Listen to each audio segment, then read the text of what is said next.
the extra old school way. All right. So today for our presentation, we are going to explore the development and implementation of a systemized program grounded in AORN's Periop 101 curriculum. So we were aligning our clinical education with core perioperative standards, and we aim to create a consistent competency-driven pathway for new nurses entering the operating room across our 7 acute care facilities. So we're going to share our journey so far, our successes, our struggles, and some lessons we've learned along the way. We're going to share our ideas, our process insights, and then provide a realistic look at what it takes to build and refine a program that is still currently in progress. So we have no disclosures. So we're going to move straight in. So as an educator, I do consider there to be an orientation conundrum, and I think it's something that most all of us educators do experience. And this orientation conundrum does exist in all areas of nursing, but it is significant within perioperative areas. So the first part of our conundrum that we see is that nursing education now often lacks perioperative experience and influence. According to a study by SIA, exposure to the operating room has decreased as our nursing schools have moved from a diploma to a baccalaureate structure. So many nursing students do not even get to see an operating room during nursing school, let alone get the opportunity to discover whether or not that's a desired career path for them. I was one of those lucky individuals that did get to see the operating room during nursing school, and that's kind of what catapulted me to choosing the OR directly out of school. For the people that do go to the OR when they're done with school, the specialized perioperative education that's required, it really does require a lot of on-the-job training and support to ensure a smooth transition for those individuals. The second component that we have for our conundrum is the extended orientation for perioperative areas. So orientation for a novice OR nurse is generally 6 to 12 months. That is a significant and very possibly daunting commitment for those individuals coming in, especially when you compare that to other nursing areas where generally their orientation is a maximum of 4 to 5 months. So the third element I want to talk about is perioperative nursing turnover within the last decade. So a study by SIA, again, cites a 25% nursing turnover rate in 2016 with an increase to a 59% turnover rate in 2022. So it is important to remember and acknowledge the COVID-19 pandemic during that time and the mass exodus we saw within the nursing workforce. However, we do again need to acknowledge the turnover within the perioperative areas. And this turnover increases the number of people that are on orientation within a given period of time. This can lead to preceptor and educator burnout and staff frustration overall. So the final part of the conundrum that we want to consider is the cost it takes to train novice OR nurses.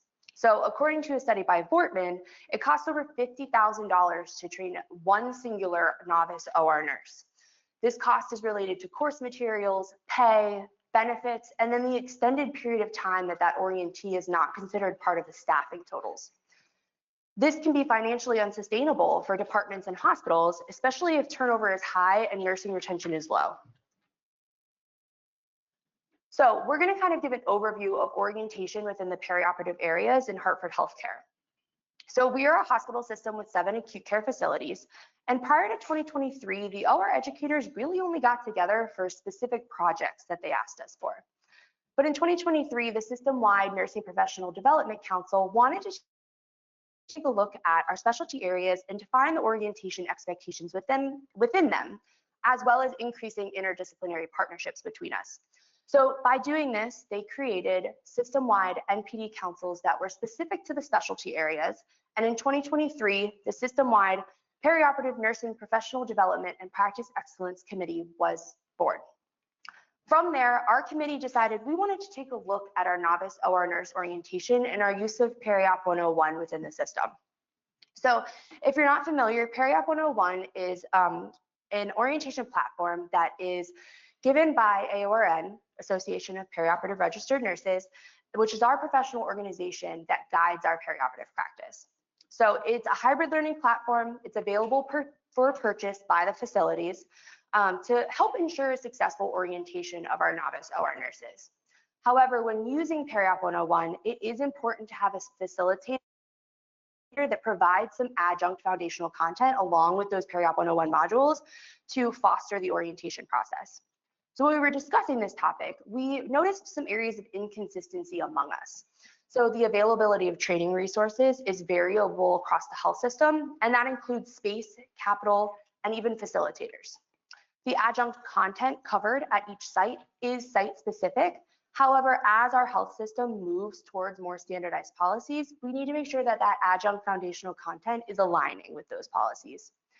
And then we noticed that the experience levels of our program facilitators were varying. So Cassandra and I are fairly novice NPDs. We have some people in our work group that are very seasoned NPDs, and to be able to work together at those different levels is extremely important. And then finally, we noticed a little bit of differences in the duration of the orientation program. So as we were having these discussions, we wanted to look further at the similarities and differences between our individual programs. So we're going to briefly touch on our personal experiences as NPDs in Hartford Healthcare.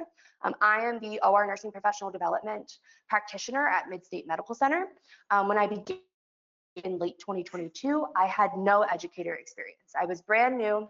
I only had experience in precepting people in the past. So during my transition, I learned that there wasn't a structured Periop 101 program. And as a brand new OR nurse, I had gone through a fairly structured Periop 101 program, and it really did help foster and build me as an OR nurse. So we didn't really seem to have that in place.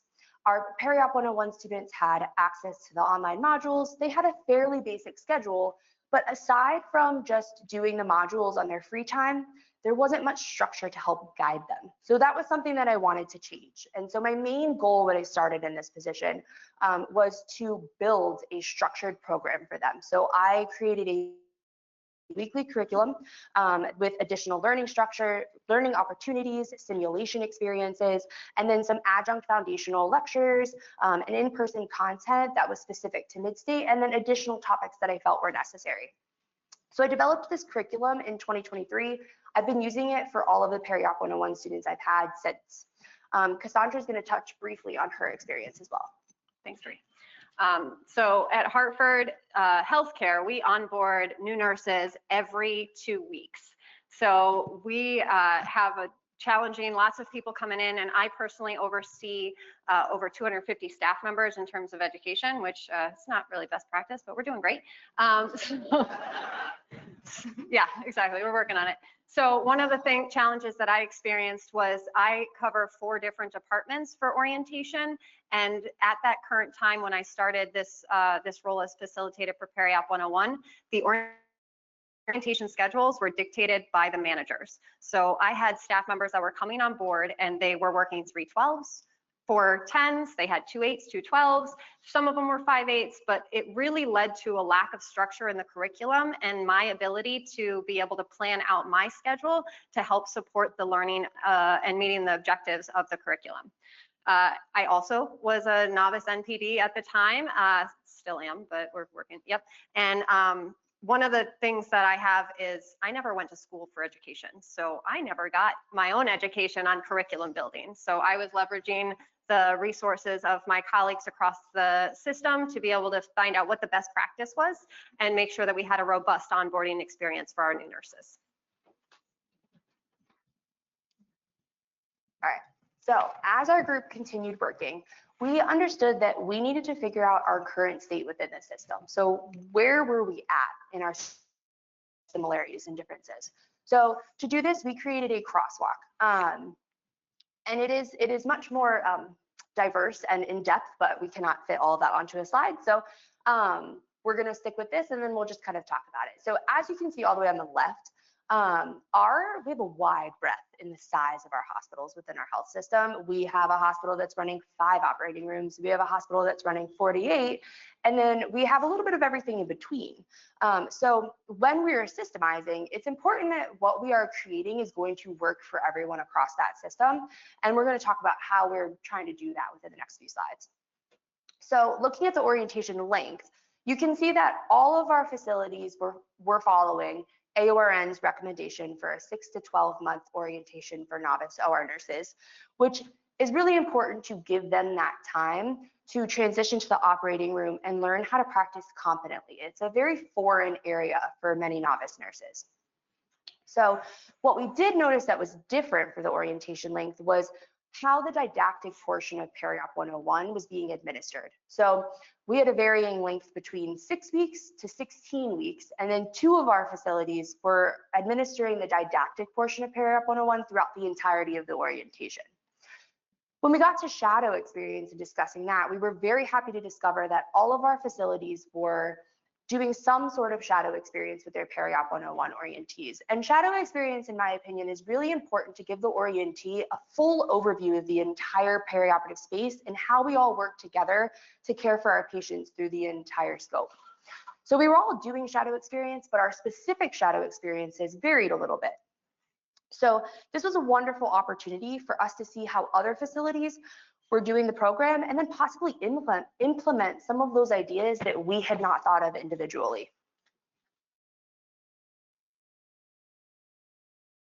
When we got to scrub experience, we saw that we had vastly different realities based off of facility.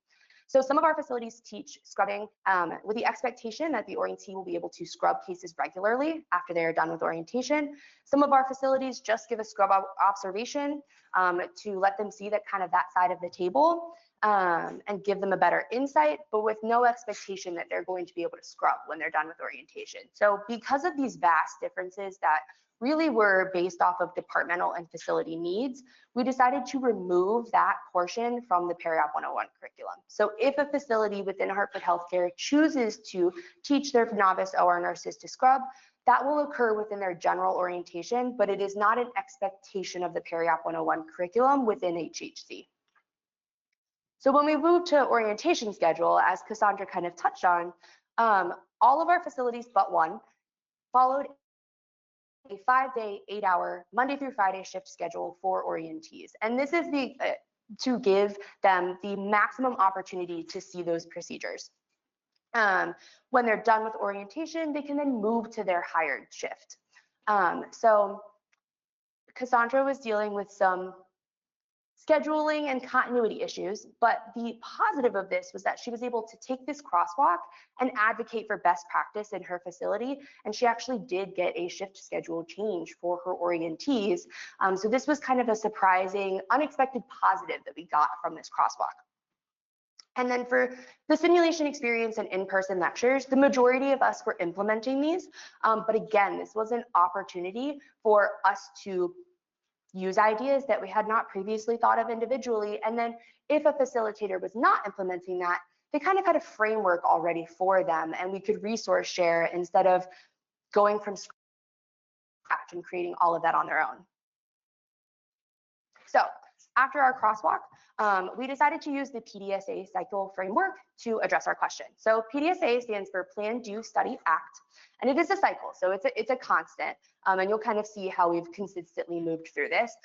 So for our plan phase, we wanted to resource share across the system, like I said. We wanted to be able to make this easier for our educators and facilitators.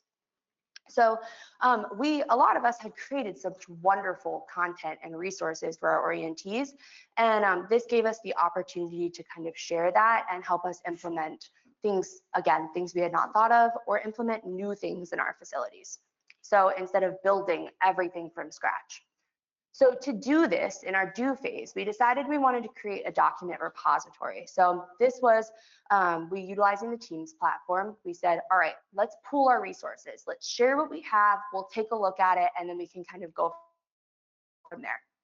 So the original idea of this was to kind of go with like a plug and play. So we'd have this document repository, and then the educators' individual programs, they could kind of pull what fit their needs, what they wanted to use. However, in our study phase, we realized as we started looking at these documents, we realized that specifically with things that were system-wide and standardized, our objectives did not align. So we kind of had to go back to the drawing board, our act phase, and adjust our priority to focus on aligning our objectives and our content before we could move further in building our repository and our curriculum. So this brings us to our collaborative curriculum integration, which is, in my opinion, the most exciting part of it. So we had been meeting monthly for our crosswalk. We continued that meeting cadence to allow us to meet regularly and discuss these things without overwhelming the educators' schedules. As Cassandra said, some of us wear many different hats, we cover different departments, so we wanted to be able to be respectful of that. And then our main focus became our learning objectives and our curriculum content. That's what we wanted to align. So we began with the AORN Periop 101 module topics, but we did kind of change the organization, and we actually split a couple topics to fit our needs within our health system.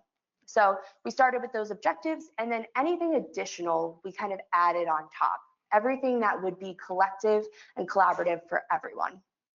So once our additional learning objectives and curriculum content were proposed, we used consensus-driven decision-making to then make those decisions to make sure that we all agree on what was going to work for us. So like I said, the repository of shared resources was something we were building on the Teams platform. Currently, we've kind of paused that as we work on our objectives and curriculum because we need to make sure that those align before we continue adding a bunch of documents. This will also give us the opportunity as individual NPDs to adjust the resources we've already created to reflect the new objectives before we re-upload those to the document repository and make them available for all of us. And then one of my most exciting part of this is something called resource time. So actually one of our team members, Jen Hale, was the one who proposed this. And Cassandra and I absolutely loved it. We decided to run with it because as somebody who has precepted before, it can be hard to have that guidance sometimes. So the resource time activities are created to support our preceptors in those additional learning opportunities for our orientees, aside from just sitting down and having a conversation about a specific topic or teaching on the go.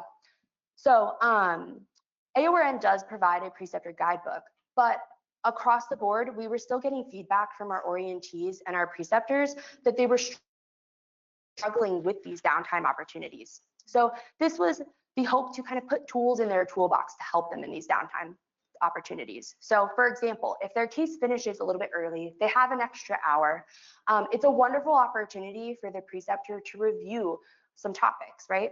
So this gives them activities and guidance to kind of match and align with our Periop 1 curriculum. So if they are learning about assessment this week, there's a resource time opportunity that if they have a little bit of extra time with their preceptor that week, they can use that resource time opportunity to kind of align with what they learned earlier in the week.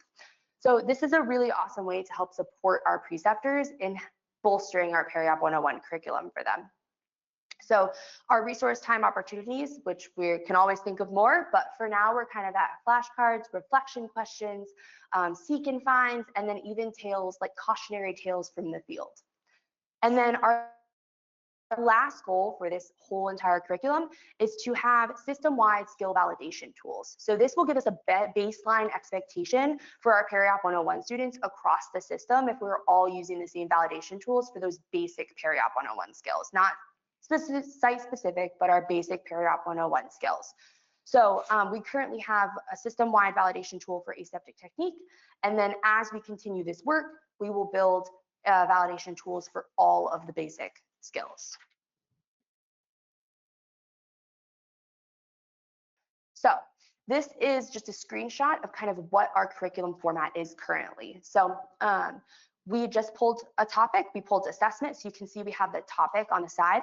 When we first set out and started having these discussions, we were dreaming big from the beginning. We said, let's see if we can create a week-by-week curriculum for the entire system. We quickly discovered that was not going to be possible for us in our current state. Between some of our facilities having their Periop 101 orientees scrubbing before they begin Periop 101 and getting that scrub orientation completed, and then realizing how vastly different our hospital orientation and general nursing orientation lengths were. Like we were like a week, some other places are like 2 weeks. There was no way we were going to be able to go week by week and exactly hit that curriculum. So we decided to kind of, again, it's a cycle. We went back to the drawing board and said, okay, how can we do this while making sure that our learning objectives and our curriculum content remains the same for everyone?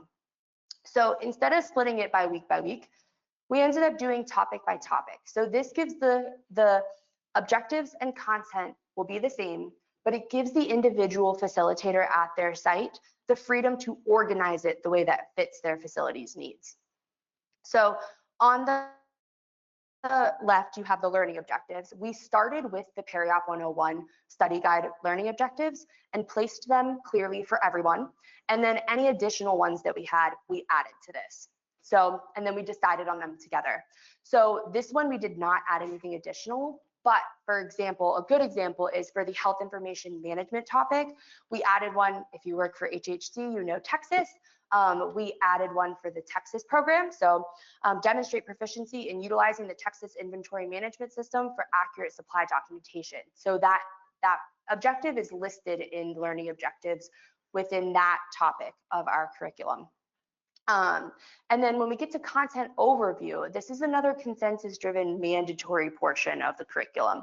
So the idea is that between the modules and the adjunct foundational content taught by the facilitator, all of these specific topics will be addressed and taught to the student.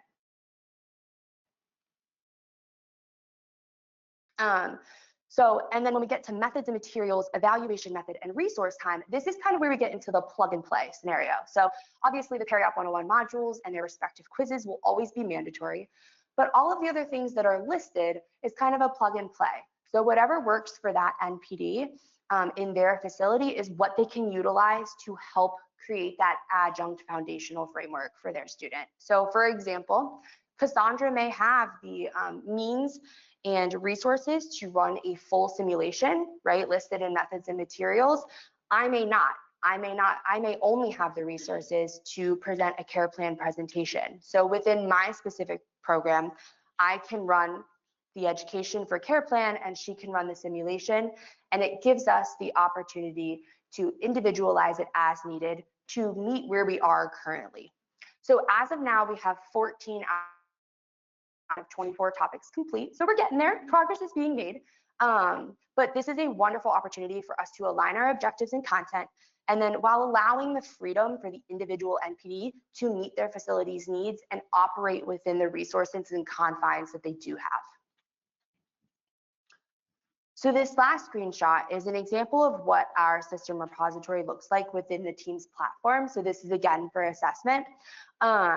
We have uploaded the AORN resources to this to make them easily available for everyone. So we're not having to go into AORN every single time, pull those content, especially because Cassandra and I tend to be very familiar with the AORN platform. If we have new NPDs, we will still help guide them through the AORN platform and teach it to them, but so that they can get started, we've made it everything easy here for them. So like, as you can see at the bottom, that skills checklist assessment, that is a resource from AORN. And then we have our own individual resources that we've added. So the preoperative reflection questions, that is something that was created by Cassandra and uploaded. And the advantage of this is that we are all able to review and edit it at any given time.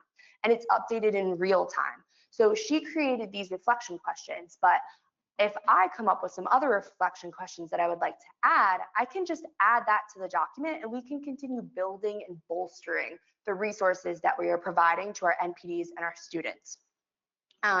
So this is like, by having these available for editing and review, it's a gold mine for us as educators, especially for new educators. I would have loved to have something like this when I was coming in, because I came into basically nothing.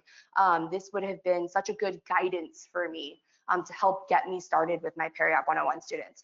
So by these being available for everyone, it's a great way for us to grow and build these documents together as we continue developing this systemized curriculum.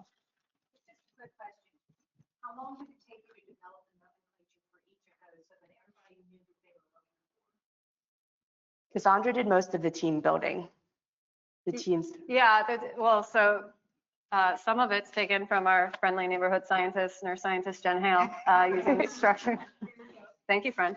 But we have a folder for the Periop system standardization, and then the different folder are in match with the modules. So it's basically each of the modules. So when you're going through the curriculum and you're ready to teach about safe use of surgical equipment, you're just opening that folder and you've got all of the content within there. We're still. I know, just working with big databases like with this. Oh yeah. You know, you've got 3 people and they all name something. Chaos. Yep. So use having a search function or something. The fun thing too is that we're able to edit the names because we all have access to it. So if I upload, if I upload something and it doesn't align with the nomenclature that we've decided as a group, you can go in and edit it for me before too many people get lost.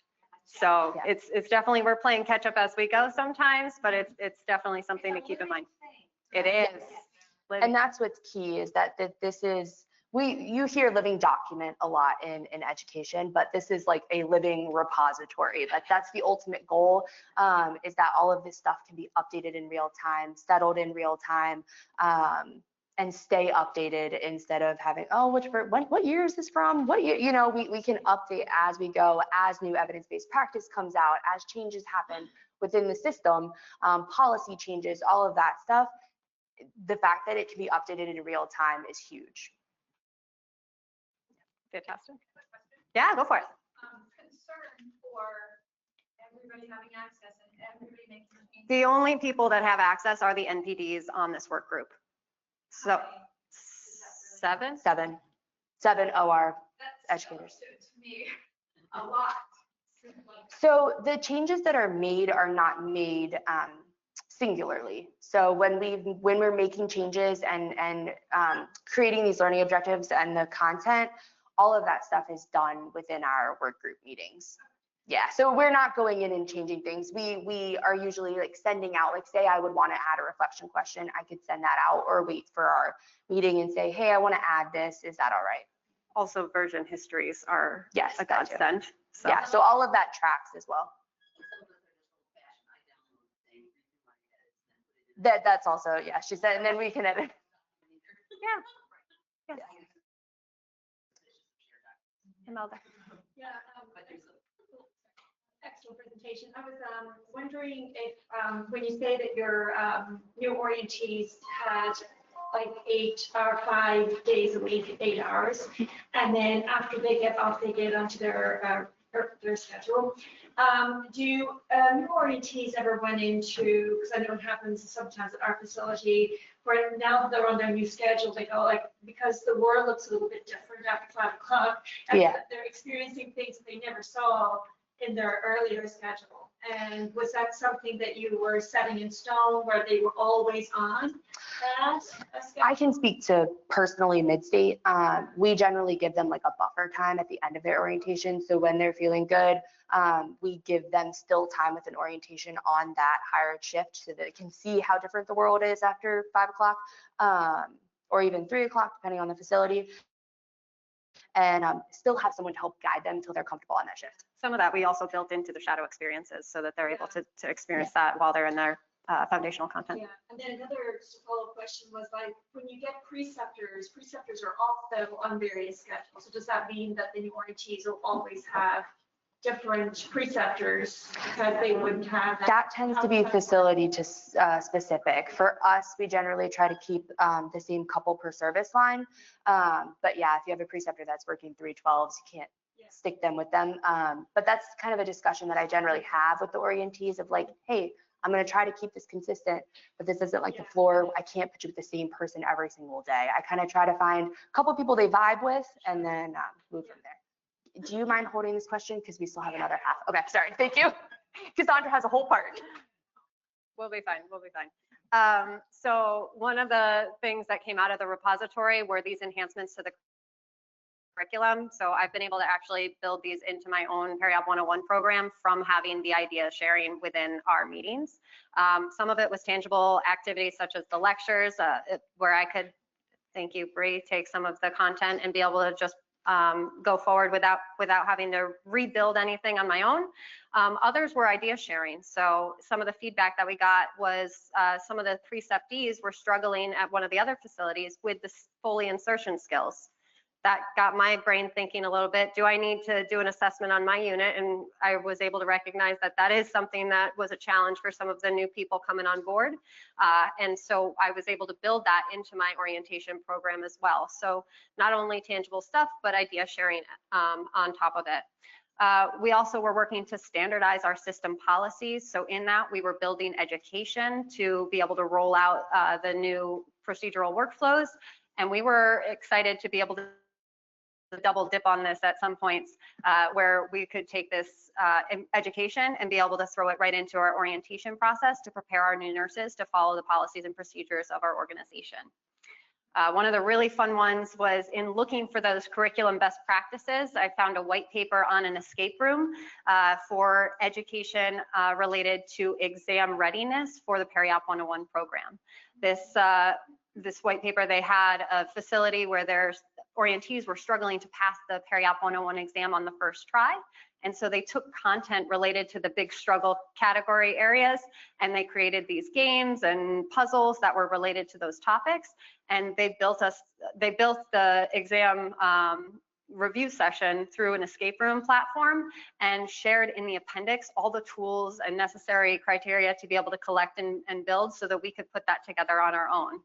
Bree and I, at our last in-person meeting with the NPD group, we were actually able to implement it and play with the other NPDs to show that you really don't need to have a big lift to have fun while learning. So really excited to be able to add some creative ways to teach our education and make sure that that curriculum's being addressed with the objectives that we're looking to share.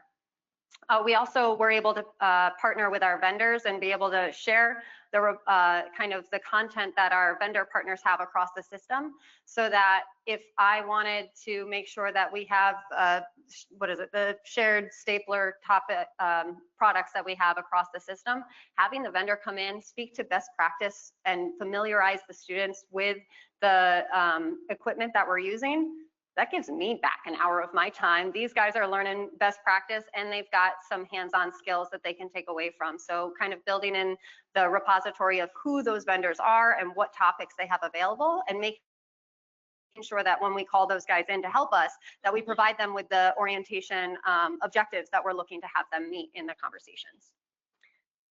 None of this is without challenges though. So we definitely, Bree talked a lot about our staffing and resource limitations that we share across the system. So while I have access to CESI, which is the Center for Education, Simulation and Innovation on campus, it is a high fidelity sim mannequin space, lots of techs that can support me and help me implement my programs. Bree's doing more in situ training and working with role play scenarios. So as we're developing our training content, we want to make sure that it actually aligns with the resource limitations that are present across the different facilities. So being creative in that design process was something we needed to make sure we had at the forefront of our mind. The staffing limitations was something that we struggled with a little bit, especially in regards to our meeting attendance. Everybody's wearing so many different hats. Do we have facilitators at every location? And then also, do they have an OR-based background? So are they ready to be able to implement this program to the best of their abilities, or how much support do we need to provide as a group for them? Our preceptors, in terms of that resource time, we want to make sure they're supported. We don't want to have them burnt out training day after day, and making sure that whatever they are teaching is in a line and reflects the content that we're delivering in our foundational program. So giving them tools to use at their fingertips so they don't have to add the burden of figuring out how to teach the information and how to provide the information in a meaningful manner was something that we need to make sure that we were applying into our program development. That meeting attendance, sometimes we weren't always getting there on time, so the record keeping was vital. So again, making sure that we have the good nomenclature so we could figure out where to find the content in an easy manner, making sure our minutes were up to date with the decision-making reasoning as we're doing a consensus-driven design for our project and for our program. How are we making sure that the people that aren't at the meetings are still able to provide input? And that we really needed to make sure that we had this asynchronous intranet platform to be able to have that two-way conversation ongoing throughout our program development. We also needed to evaluate the program. So as we're making all of these changes, are they actually doing what we're setting out to do? So that involves some good data collection and making sure that we're actually doing the work to ask the questions that are we meeting those objectives that we set out to create? And we hadn't, as we went through this PDSA cycle, we're learning more and more how far off our questions are. I know, Imelda, I sat in one of your talks about designing those surveys tools and being able to get everything, you know, regulated, reliable, and valid. And so as a novice NPD, I want to make sure that we're using the right tools and creating those that are scalable across the system. I wung it the first time. So as a new person, I wanted to make sure that what I was doing actually was making a difference. And so I reached out to my Periop 101 graduates after they finished their orientation to figure out how I could improve the teaching methodology. I had the scaling questions related on their confidence levels of how they felt.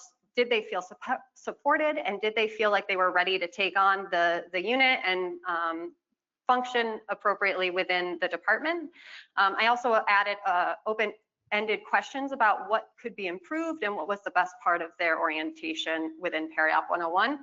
And across the board, they want more hands-on. They don't want to stare at a computer all day. We don't want to be thrown into deep water and in clinical space and have to figure out how to float. We wanted to have that safe space to train our skills.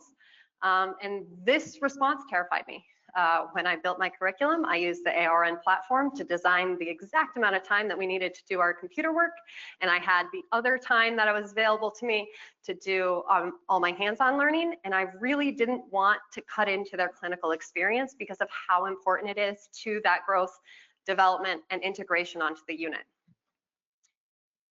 Luckily, we found some other data to get some information from. So, like I said, the center column here is where I developed my planning process for the curriculum based off of AORN's expected times. So the hemostasis management module, its expected time is 2 hours to complete that module.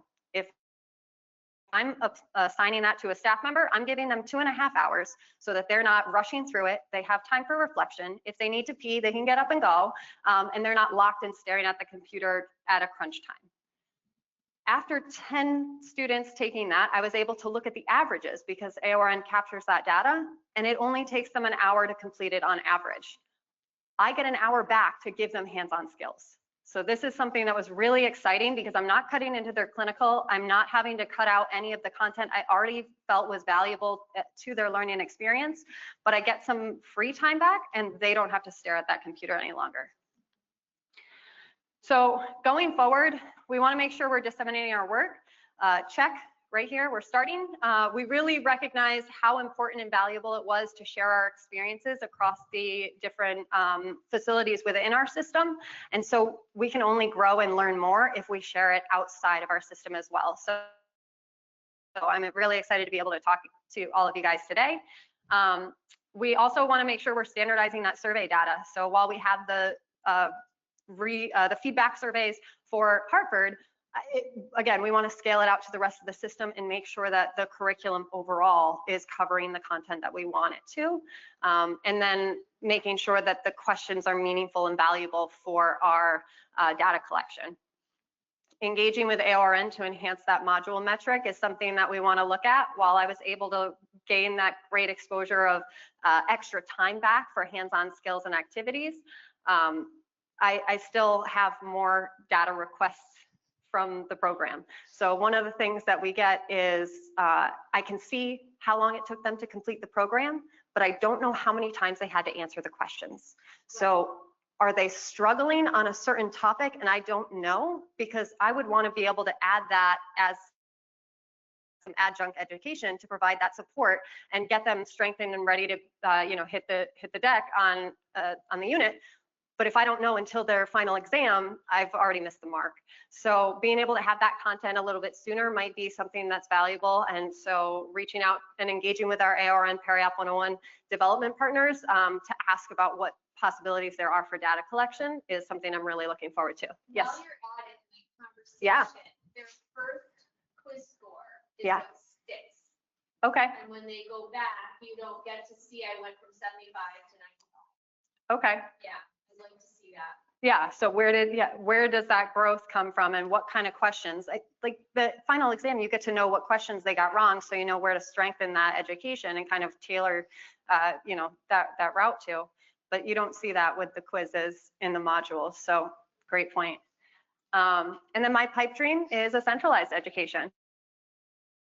right? We get to leverage the resources across the facilities to make sure that everybody gets the same robust experience in terms of the sim lab that we've got available, and being able to support the different technologies that we have at our fingertips. We also want to utilize our NPD professionals to be able to reduce the workload of any single person. So if I have the opportunity to share the teaching of an entire 12-week course with Bree, I'm not teaching 12 classes. I've got 6. So I've got a little bit of time back myself.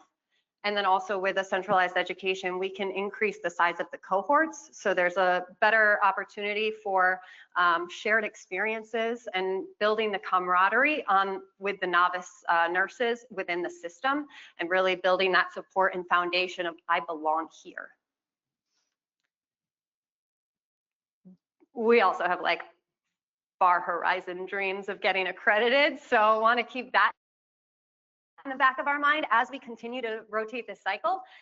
So getting accreditation as a transition of practice program with ANCC, there's so much work that needs to go into that. So kind of going in and diving forward to understand what requirements there are for accreditation, and what is expected of an accreditation program, to be able to make sure that as we're continuing to move forward on our build of the curriculum, that we're meeting those objectives. So some of that is making sure that as we're designing this survey, we're collecting the data that shows whether or not we're ready or not for this accreditation application. And so this was, again, not something that we started with when we were seeking to get, you know, a free time and not having to build all these PowerPoints. But now that we're in the process and we're moving forward, I want to make sure that we're keeping that in the back of our mind with our process improvements. So I want to thank you guys. Before we go, some key thoughts to take home. Our perioperative space is a very specialized and demanding nursing profession, and it requires a very robust onboarding orientation process. We want to make sure that our new hires feel supported and ready to go, and that takes a team effort. So collaborating and leveraging the resources that you have across your departments is something that we want to make sure that we're taking advantage of, because nobody needs to do that alone, and you know, shared work makes a light load. We also have that idea of standardizing the curriculum helps elevate the nursing standard across the organization.